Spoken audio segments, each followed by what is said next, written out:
Welcome to the second online lecture. आज मैं आपको ग्राफ्स के बारे में थोड़ी इन्फॉर्मेशन दूंगा। मैं उम्मीद करता हूं कि जो लिंक्स मैंने आपके साथ शेयर किए थे कैरेक्टरिस्टिक्स के बारे में तो वो आपने पढ़े होंगे, लेकिन मैं आपको थोड़ा सा रिवाइज करा दूं कि बाकी तो आप डिटेल खुद से समझ गए होंगे, लेकिन मैं आपको थोड़ी सी ग्राफ के बारे में बता दूं कि कौन सा ग्राफ आपने कैसे याद रखना है। ठीक है, तो कैरेक्टरिस्टिक्स में आपने काम ये करना है कि आपने उनका रिलेशन याद रखना है। जस्ट इन केस अगर आपको उनका रिलेशन याद नहीं है तो फिर आपको बहुत मसला आएगा, क्योंकि उसमें आपने बाय हार्ट आपको रिलेशन याद होना चाहिए। लेकिन मैं थोड़ा फर्दर उसको एक्सप्लेन कर देता हूँ, आपको बता देता हूँ कि कौन से ग्राफ को पढ़ना कैसे होगा। ठीक है, अब लेट सपोज आप लोगों को पता है कि ये मेरे पास एक्स एक्सिस है। नाउ लेट सपोज ये मेरे पास वाई एक्सिस है। ठीक है, अब इसको थोड़ा सा लेबल कर देते हैं। मैं आपको थोड़ा सा जनरली पहले बता देता हूँ। अब ये जो नीचे मेरे पास लाइन आ रही है ये वाली, this is called my x axis. ये जो मेरे पास लाइन आ रही है this is called my y axis. X axis जो है यहाँ पे आपने हमेशा इंडिपेंडेंट वेरिएबल को लगाना होगा, हमेशा के लिए। अगर आपने गलती से यहाँ पे डिपेंडेंट वेरिएबल को लगा दिया तो आपका ग्राफ गलत हो जाएगा। ये जो y एक्सिस है यहाँ पे हमेशा आपका डिपेंडेंट वेरिएबल होगा। डिपेंडेंट वेरिएबल और इंडिपेंडेंट वेरिएबल में फ़र्क क्या होता है ये ज़रा देख लें। हमेशा याद रखें कि लेट्स से मेरे पास एक क्वांटिटी है y और इसको हम y is equal two is a function of, अगर x मैं लिख देता हूँ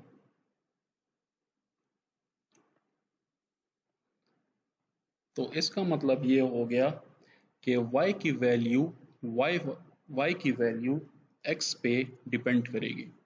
ठीक है, तो इस मैथमेटिकल इक्वेशन में सिंस डिपेंडेंट कौन सा है और इंडिपेंडेंट कौन सा है, इंडिपेंडेंट आपके पास राइट हैंड साइड पे जो इक्वल के राइट हैंड साइड पे जो वैल्यू होगी, जो यहाँ पे जो अभी यहाँ पे x है, ये इंडिपेंडेंट वेरिएबल है। इक्वल के लेफ्ट हैंड साइड पे आपके पास जो वैल्यू आएगी ये आपकी डिपेंडेंट वैल्यू होगी। ठीक है, डिपेंडेंट क्यों होगी, क्योंकि इसकी वैल्यू x के ऊपर डिपेंड कर रही है। अब ये इस चीज़ को हम ज़रा फर्दर एक्सप्लेन कर देते हैं कि इससे हमें क्या मुराद है। तो यहाँ पे ज़रा देख लें इस चीज़ को। Let's say y is equal to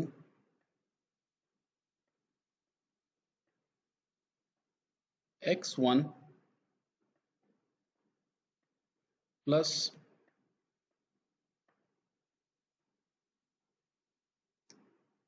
x2 से मिलके बना हुआ है। ठीक है, तो इससे क्या मतलब हो गया कि x1 की वैल्यू जमा x2 की वैल्यू, इसको जब जमा करेंगे तो इससे हमारे पास y की वैल्यू आएगी। तो यहाँ से आप देख लें कि जो जिस तरह आप x की वैल्यू डालते जाएंगे उस तरह y की वैल्यू चेंज होती जाएगी।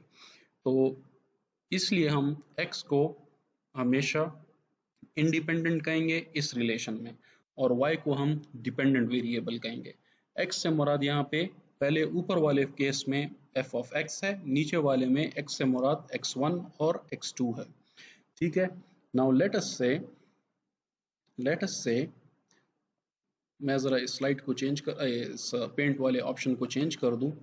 नाउ लेट अस से अगेन इस कर्व को देखें। ये मेरे पास लेट्स से एक्स एक्सिस का कर्व है, ये मेरे पास लेट्स से वाई एक्सिस का कर्व है।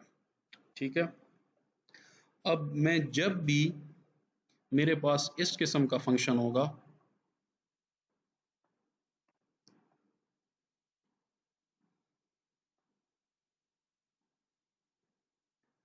तो ये आपके पास हमेशा एक स्ट्रेट लाइन की फॉर्म में आएगा।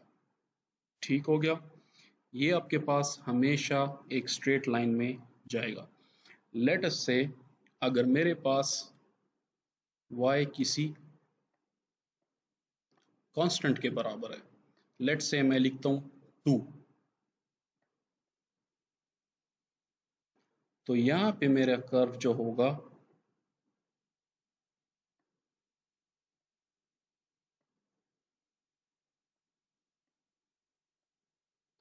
वो समथिंग एक हॉरिजॉन्टल लाइन के बराबर होगा। क्यों? क्योंकि x की वैल्यू तो है ही नहीं, ये तो कांस्टेंट है, तो y की वैल्यू चेंज ही नहीं होगी, तो जो वैल्यू y की शुरू में होगी वही वैल्यू y की आखिर में भी होगी। ठीक है, तो इस किस्म के ग्राफ को हम एक लीनियर ग्राफ तो नहीं कहेंगे, इसको हॉरिजॉन्टल लाइन ग्राफ कहेंगे। ठीक है, अब इसके बाद लेट अस से अगर मेरे पास एक और वैल्यू आती है जिसको हम यूं डिनोट करें, y इज इक्वल टू,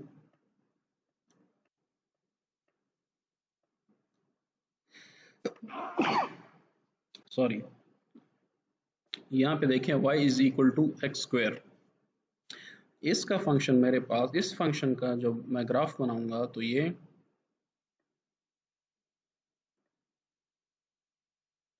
मेरे पास सॉर्ट ऑफ यूं आएगा। जस्ट इन केस अगर आप कहते हैं कि ऐसा नहीं होगा तो आप यूं करें कि आप x में 1 2 3 4 5 6 7 अप टू 500 नंबर्स डाल लें और फिर इस नंबर को y के साथ प्लॉट करें और फिर उस ग्राफ को प्लॉट करें और देखें कि आपके पास कर्व कुछ इसी शक्ल में आएगा। ठीक है, अब लेट अस से मैं एक और ग्राफ बनाता हूं जिसको हम एक्सपोनेंशियल डिके कहेंगे। अब ये किस फंक्शन में होगा? ये y is equal to x square के बिल्कुल ऑपोजिट होगा। इसका मतलब क्या है कि लेट से अगर आप एक वैल्यू को इंक्रीज करते हैं और y की वैल्यू उसी तरह डबल फोल्ड डिक्रीज होगी तो उसका कर्व आपके पास इस वाले कर्व के बिल्कुल उल्टा बनेगा। ये किस सेंस में होता है कि जैसे आप कैपेसिटर का डिस्चार्ज बनाते हैं, ठीक है, तो वो टाइम के साथ एक्सपोनेंशियल डिके हो रही होती है, तो उस किस्म के ग्राफ आपके पास हमेशा इस एक्सपोनेंशियल डिके के फॉर्म में आएंगे। अब इसको देखते हैं। ओके, अब इसको देखते हैं कि इस तरह के ग्राफ्स को मैं मशीन्स में कैसे इस्तेमाल करूंगा। ठीक है, तो लेट अस से अगर मेरे पास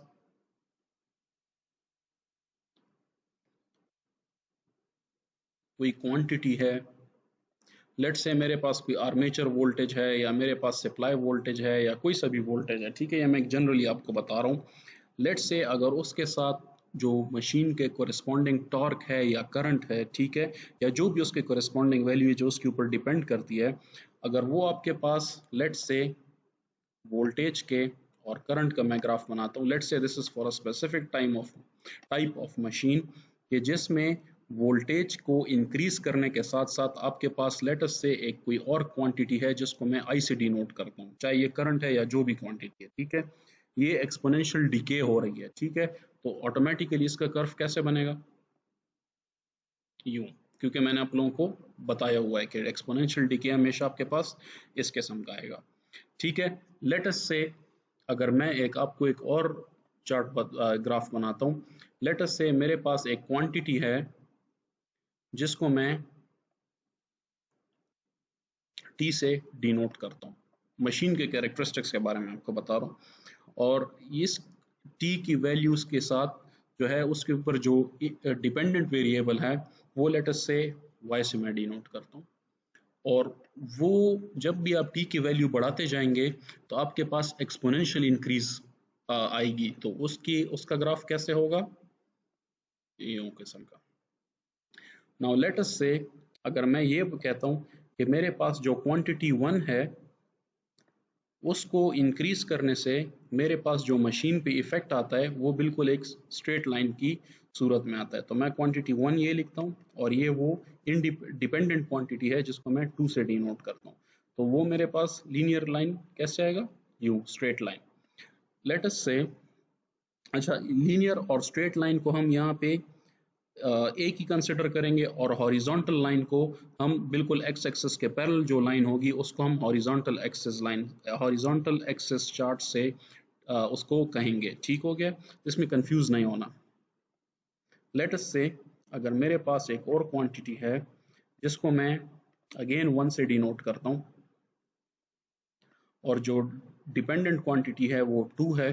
तो यहाँ पे मेरे पास जो हॉरिजॉन्टल लाइन ग्राफ आएगा वो यूं आएगा, ठीक है।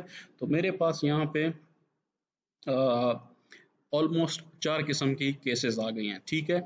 फर्स्ट वन जो मेरे पास केस आया, ये किस केस में आया हुआ है कि लेट अस से अगर मेरे पास जो डिपेंडेंट वेरिएबल है वो इंडिपेंडेंट वेरिएबल के इंक्रीज करने से, लेट अस से कि मेरे पास जो ग्राफ आता है वो एक्सपोनेंशियली डिके होता है, ठीक है। तो ये मेरे पास ग्राफ नंबर 1 जो है वो इस सूरत में आएगा। अब आप जब भी मशीन के कैरेक्टरिस्टिक्स स्टडी करेंगे और उसमें कोई भी वैल्यू जिसके साथ डिपेंडेंट वेरिएबल की वैल्यू एक्सपोनेंशियली डिक्रीज करेगी, तो उसका ग्राफ आपके पास हमेशा इस तरह का आएगा, ग्राफ नंबर 1 का। इसी मशीन्स के कैरेक्टरिस्टिक्स में जब आप ग्राफ नंबर 2 आपके पास किस सूरत में आएगा, ग्राफ नंबर 2 आपके पास उस सूरत में आएगा कि जब भी इंडिपेंडेंट वेरिएबल को इंक्रीज करेंगे उसके साथ डिपेंडेंट वेरिएबल जो है वो डबल टाइम्स इंक्रीज होगा, ठीक है। तो वो आपके पास यूं ग्राफ नंबर 2 की सूरत में शो होगा। नाउ लेट अस सी कि अगर मेरे पास ग्राफ नंबर 3 किस सूरत में आएगा, ये उस सूरत में आएगा कि आप लेट अस से इंडिपेंडेंट वेरिएबल को आप लीनियरली इंक्रीज करते जाएं, ठीक है। तो उसके साथ इंडिपेंडेंट वेरिएबल को जब आप लीनियरली इंक्रीज करेंगे तो डिपेंडेंट वेरिएबल आपके पास यूं सॉर्ट ऑफ एक स्ट्रेट लाइन में बढ़ता जाएगा। फोर्थ ग्राफ मेरे पास कब आएगा कि लेट अस से मैं कोई भी इंडिपेंडेंट वैल्यू को इंक्रीज कर रहा हूँ और उसके ऊपर डिपेंडेंट वैल्यू पे कोई असर नहीं पड़ रहा, वो कांस्टेंट है। तो इस किस्म का आपके पास केस उस सूरत में बनेगा ग्राफ नंबर 4 की सूरत में, ठीक है। अब देख लें आप डिफरेंट किस्म की कैरेक्टरिस्टिक्स देख लें मशीन की। उस कैरेक्टरिस्टिक्स को जब आप देखेंगे मशीन की, तो उसमें आपने सिर्फ ये याद रखना होगा कि किस टाइप की मशीन का किस किस्म का कैरेक्टरिस्टिक है। जब आपको ये पता हो कि उसके किस वेरिएबल के साथ दूसरे वेरिएबल का क्या रिलेशन होगा, तो आप ऑटोमेटिकली उसका एक जनरल किस्म का ग्राफ बना सकते हैं, ठीक हो गया। नाउ लेट अस से मैं यहाँ पे अज्यूम करता हूँ लेट अस से फॉर एनी आर्बिट्ररी मशीन जो कि जिस किस्म की भी होगी, ठीक है। और उसका कोई इंजीनियर मुझे कहता है कि जब भी आप इसकी आर्मेचर का वोल्टेज इंक्रीज करेंगे, let us just assume it, ठीक है, let us just assume it. अगर मैं हो सकता है ऐसा ना हो, लेकिन मैं सिर्फ आपको एक एजम्पशन बता रहा हूँ। लेट अस से कोई भी इंजीनियर है, उसने एक मशीन बनाई है और वो कहता है कि जब भी आप आर्मेचर का वोल्टेज इंक्रीज करेंगे तो इसका जो स्पीड होगा वो 2 फोल्ड डिक्रीज करेगा, ठीक है। तो इसका कर्व कैसे बनेगा, यूं, ठीक है। क्यों, क्योंकि मैंने आपको शुरू में बता दिया। Similarly the case is the same for other machine जो उसके मैंने आपको कैरेक्टरिस्टिक ग्राफ बता दिए। तो मैंने इसकी वीडियो भी शेयर की हुई है और साथ साथ में मैं आपको इसका आज जो है एक हैंड आउट भी शेयर करवा देता हूँ, वो जरा आप इसको वो भी पढ़ लें, ठीक है।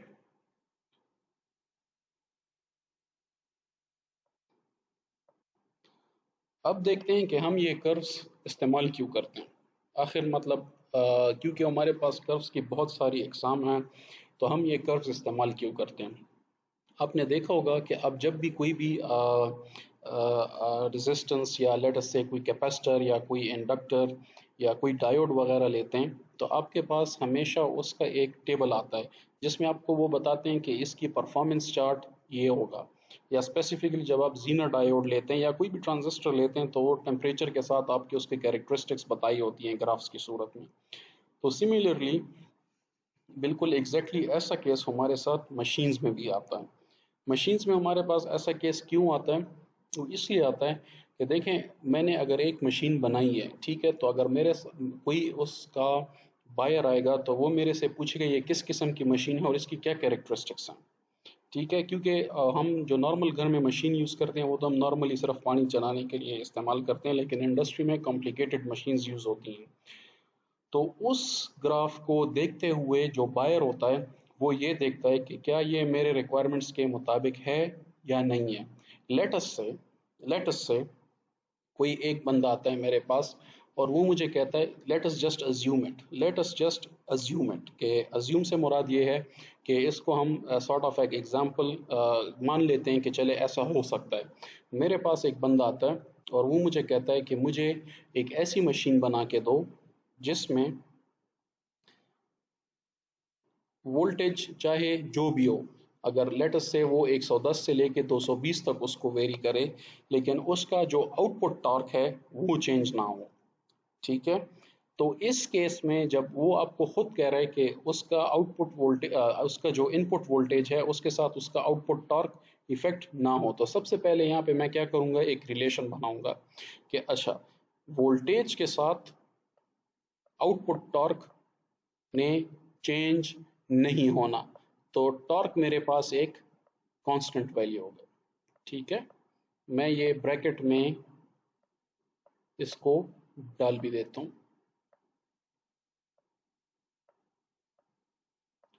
टॉर्क, दैट इज टू से कि जो भी वोल्टेज होगी इनपुट, टॉर्क उसका कांस्टेंट होगा। इस केस को सिर्फ अज्यूम कर लें, ऐसा पॉसिबल ऑलमोस्ट तो नहीं होता, लेकिन मैं आपको सिर्फ बता रहा हूँ, एक बहुत आसान तरीके से आपको समझाने की कोशिश कर रहा हूँ। ठीक है, कोई भी लेटेस्ट से आपको एक मशीन ले लें, तो अब देखें होता क्या है। जब हमने पहले से बता दिया है कि वोल्टेज के साथ टॉर्क को कांस्टेंट रखना है, तो मैंने आपको क्या बताया था कि उसका ग्राफ कैसे होना है कांस्टेंट का, बिल्कुल एक स्ट्रेट लाइन होगी। ठीक है, तो अब अगर ऐसी कोई ग्राफ मैंने बना के उस मैन्युफैक्चरर जो कि मैं हूँ, और मैंने वो मशीन उसको बेचनी है, और मैं उसको बता दूं कि जी सर बिल्कुल आप जो मशीन कह रहे हैं वो हमारे पास अवेलेबल है, तो वो मुझे कहेगा कि ज़रा इसके मुझे टेबल दिखा दो, वो उसको पढ़ेगा, देखेगा, उसका मैनुअल देखेगा, तो उसमें उसको सॉर्ट ऑफ एक यूं किस्म का ग्राफ मिलेगा जिसमें वोल्टेज और टॉर्क की प्रोपोर्शनलिटी दिखाई गई होगी। तो लेट अस से यहाँ पे अगर 110 वोल्ट से ये स्टार्ट होता है, लेट अस से ये यहाँ से कहीं से 110 वोल्ट से स्टार्ट होता है एंड 220 वोल्ट पे ये एंड होता है, तो वो डायरेक्टली इसको देख लेगा कि टॉर्क तो 110 से लेके 220 तक कांस्टेंट है, वो तो चेंज नहीं हो रही, तो उसकी रिक्वायरमेंट पूरी हो जाएगी, तो वो जो है मशीन परचेस करेगा। ठीक है, और साथ में वैसे भी जब भी इस तरह की कॉम्प्लिकेटेड मशीन्स जाती हैं या कोई ख़रीदता है, किसी कंपनी चली जाती है ऐसी मशीन, तो उनके इंजीनियर ज़रूर इस चीज़ को डिमांड करते हैं कि आप हमें इसकी ज़रा कर्व्स बता दें कि इसकी कैरेक्टरिस्टिक्स क्या हैं। दूसरी चीज़ इसमें ये होती है कि हमेशा मशीन्स की डिफरेंट टाइप्स होती है, जिसको हम सीरीज में कहते हैं, पैरेलल मशीन्स भी कहते हैं, जिस कंपाउंड मशीन भी कहते हैं। ठीक है, ये एसी में भी होती है, ये डीसी में भी होती हैं। ठीक है, तो इसका सॉरी मेजॉरिटी आपको जो है इस चीज़ का मेजॉरिटी जो है वो आपको जो ये चीज़ मिलेगी, ये आपको एसी मशीन्स में मिलेगी, क्योंकि डीसी मशीन हम बहुत स्मॉल पर्पसेस के लिए इस्तेमाल करते हैं, तो उसमें भी हम कुछ जगहों पे या कुछ जगहों पे हमारे पास इतनी ज़्यादा फ्रीडम नहीं होती कि जितनी प्रॉपर्टीज़ को हम एसी मशीन्स में चेंज कर सकते हैं। एसी मशीन्स में हम बहुत ज़्यादा प्रॉपर्टीज़ को बहुत ज़्यादा क्यों चेंज कर सकते हैं, क्योंकि वो मशीन काफ़ी बड़ी होती है और उसमें हमारे पास काफ़ी चेंज पैरामीटर्स होते हैं, क्योंकि हमारे पास करंट भी ऐसी होती है, फ्रीक्वेंसी होती है, उसमें मैग्नेटिक फील्ड्स भी हम चेंज कर सकते हैं। लेकिन इस चीज़ को अगर आप डीसी मशीन में देखें, उसमें भी आप कर सकते हैं, ऐसा नहीं कि आप नहीं कर सकते, लेकिन उसमें आपके पास जो फ्रीडम है वो बहुत लिमिटेड होती है। ठीक है, तो इसलिए जब भी आपको बहुत सारे कैरेक्टरिस्टिक्स वेरी करने पड़ते हैं, तो you go for an AC machine. But yes, if it is for some measurements instruments, ठीक है, तो वो इंस्ट्रूमेंट्स काफ़ी छोटी होती हैं, और उसमें आप एसी मशीन को अगर डाल लें लेट अस सपोज, तो देख लें उसमें उस गैजेट का वेट कितना हो जाएगा। ठीक है, इंस्ट्रूमेंटेशंस में, तो इसलिए डीसी मशीन्स तो इंस्ट्रूमेंटेशंस में यूज़ होती है, लेकिन उसकी एप्लीकेशंस बहुत लिमिटेड होंगी। ठीक है, तो इसीलिए हम इंडस्ट्रियल ड्राइव्स में जब देखते हैं, तो हमारे पास मेजरली हमारे पास जो इंडस्ट्रियल ड्राइव्स में जो आपको ज़्यादा मशीन्स मिलेंगी वो आपको एसी मशीन्स मिलेंगी। इसकी एक और वजह भी ये है कि देखें इंडस्ट्री में आपके पास लो वेट या लो पावर वाली चीज़ बहुत कम होती है, आपने बहुत हैवी टॉर्क आपको चाहिए होता है, क्योंकि आप बहुत हैवी काम कर रहे होते हैं। तो अगर आप खुद सोच लें कि लेट अस से मैं एक सीमेंट मिल जाता हूँ और वहाँ पे मैं क्रशिंग कर रहा हूँ बड़े बड़े स्टोन्स का, जो कि एक एक टन दो दो टन का पत्थर होता है, तो आप खुद सोचें कि एक टन को या 2 टन पत्थर को आप कैसे एक डीसी मशीन से तोड़ेंगे। लेट अस से वहाँ पे वो आपका जो इंजीनियर है वो आपसे डिमांड कर रहा है कि इसकी स्पीड वेरी हो, ठीक है। तो आप खुद सोचें कि अगर आप एक छोटी सी मशीन डीसी की बनाते हैं तो उसमें आप इतना ज़्यादा लोड कैसे उसमें बर्दाश्त करने की सलाहियत आप उसमें कैसे डालेंगे कि वो 1 टन और 2 टन के पत्थर को तोड़े। टेक्निकली तो पॉसिबल है, टेक्निकली तो आप बहुत बड़ी मशीन भी बना सकते हैं डीसी की, लेकिन फीजिबल नहीं है। इसलिए हम इसको एसी मशीन यहाँ पे इस्तेमाल करेंगे, बहुत हाई पावर एसी मशीन, ठीक है। तो इस सिलसिले में जब हम बहुत हाई पावर एसी मशीन्स की तरफ चले जाते हैं और इंडस्ट्री में हम देखते हैं तो हमें वहाँ पे वो सारे काम जो हमने हैवी लोड के लिए करने होते हैं वो हम डीसी मशीन से ऑब्टेन नहीं कर पाते। हाँ, अलबत्ता ये चीज़ हो सकती है कि अगर जैसे मैंने पहले बताया है कि अगर एक बहुत कोई स्मॉल सी डिवाइस है जिसमें लेट अस से आपने कोई लेट अस से कोई वैसे तो कोई ऑब्जेक्ट आपने मूव करना है, कोई स्विच आपने चेंज ओवर करना है थ्रू मशीन, वैसे स्विचेस वगैरह तो सारे जो मतलब हमारे पास नॉर्मली होते हैं तो हम कंट्रोलिंग उसकी मैग्नेटिकली कर सकते हैं, ठीक है। जिस तरह आप रिले वगैरह देखते हैं जो कि एक जिसमें रिले में भी आपका सॉर्ट ऑफ एक मैग्नेटिक फील्ड से आप उसकी टैपिंग मूव करवा लेते हैं। लेकिन अगर आपने कोई छोटा सा गैजेट मूव करना है या इस तरह का कोई काम करना है तो उसके लिए आपको एक स्मॉल डीसी मशीन चाहिए होगी, but for heavier load you always need AC machine. ये इसको अपने साथ नोट कर लें। अब हमने इसके साथ क्या करना है कि हमारे इस कोर्स का मेजर जो ऑब्जेक्टिव होगा वो हम ये देखेंगे कि इसको पीएलसी के साथ कनेक्ट कैसे किया जाएगा, ठीक है। तो कैरेक्टरिस्टिक्स वगैरह आप लोग अपने डिप्लोमा में भी पढ़ चुके हैं और आप लोग इससे पहले भी मेरे साथ पढ़ चुके हैं। इंडस्ट्रियल ड्राइव्स के कोर्स में हम इसको थोड़ा सा सिर्फ रिवीजन के लिए मैंने आपको दिया है कि आप इसको थोड़ा सा पढ़ लें। तो अब बाकी आपको मैं हैंड आउट भी दे देता हूँ, आप हैंड आउट में उसके कैरेक्टरिस्टिक्स खुद पढ़ लें एक मरतबा, लेकिन जो उसका ग्राफ होगा उसका इंटरप्रिटेशन होगा वो मैंने आपको पहले से बता दिया कि किस ग्राफ को कैसे स्टडी करना होगा, ठीक है।